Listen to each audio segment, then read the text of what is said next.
ಹೊಟ್ಟೆ ನೋವಿಗೆಂದು ಚಿಕಿತ್ಸೆಗೆ ಬಂದ ಯುವಕ ಖಾಸಗಿ ಆಸ್ಪತ್ರೆಯಲ್ಲಿ ಸಾವನ್ನಪ್ಪಿದ ಘಟನೆ ನಡೆದಿದ್ದು, ಮೃತ ಯುವಕನನ್ನ ಸುಳ್ಯದ ಪೈಚರ್ ಶಾಂತಿನಗರ ನಿವಾಸಿ 17 ವರ್ಷದ ಶ್ರಜಿತ್ ಎಂದು ಗುರುತಿಸಲಾಗಿದೆ.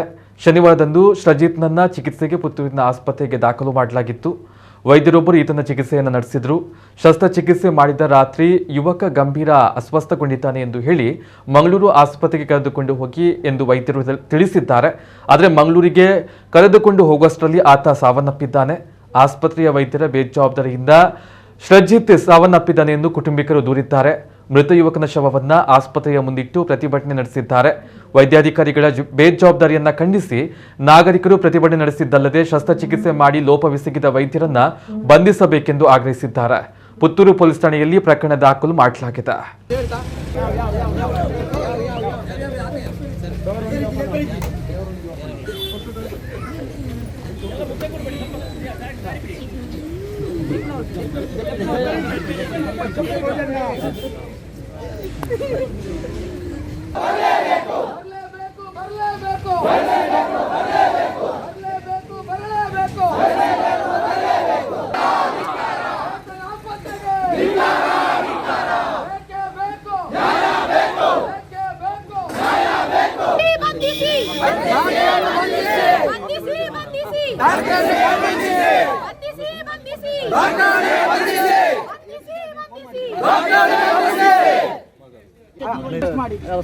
ಅರೆಸ್ಟ್ ಮಾಡಿ ಡಾಕ್ಟರ್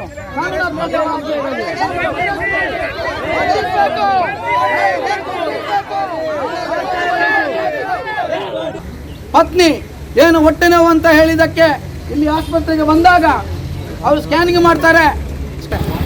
ಮತ್ತೊಂದು ಸ್ಕ್ಯಾನಿಂಗ್ ರಿಪೋರ್ಟಿಗೆ ತೆಗೆದುಕೊಂಡು ಬರ್ತೇವೆ ಅಂತ ಹೇಳಿದಾಗ ಬೇರೆ ಸ್ಕ್ಯಾನಿಂಗ್ ರಿಪೋರ್ಟ್ ಅಲ್ಲಿ ನೋಡುವಾಗ ಅವರಿಗೆ ಹೊಟ್ಟೆ ನೋವು ಯಾವುದು ಕೂಡ ಅವನಿಗೆ ಒಂದು ರಕ್ತದ ಅವಶ್ಯಕತೆ ಇದೆ, ನೀವೊಂದು ರಕ್ತದ ವ್ಯವಸ್ಥೆ ಮಾಡಿಕೊಡ್ಬೇಕಂತ ನಮಗೆ ಕಾಲ್ ಮಾಡಿದ್ವಿ. ಆ ಸಂದರ್ಭದಲ್ಲಿ ನನ್ನ ಒಬ್ಬರು ಸಂಬಂಧಿಕರು ವೇಲಾಕ್ ಆಸ್ಪತ್ರೆ ಈಗ ಬನ್ನಿ ಒಮ್ಮೆ ನಾವು ಮಗ ಇವತ್ತು ಶ್ರೀಜಿತ್ ಎನ್ನುವವನು ಡಾಕ್ಟರ್ ಅವರ ಈ ಚೇತನ ಹಾಸ್ಪಿಟಲ್ನ ಡಾಕ್ಟರ್ ಅವರ ನಿರ್ಲಕ್ಷ್ಯಕ್ಕೆ ಒಳಗಾಗಿ ಇವತ್ತು ತನ್ನ ಜೀವವನ್ನು ತೆತ್ತಿದ್ದಾನೆ. ಮಾನ್ಯ ಎ ಸಿ ಅವರು ಇಲ್ಲಿಗೆ ಬರಬೇಕು ಅಥವಾ ಈ ಭಾಗದ ಶಾಸಕರು ಇಲ್ಲಿ ಬಂದು ನಮ್ಮ ಮನವಿಯನ್ನು ಸ್ವೀಕಾರ ಮಾಡಬೇಕು.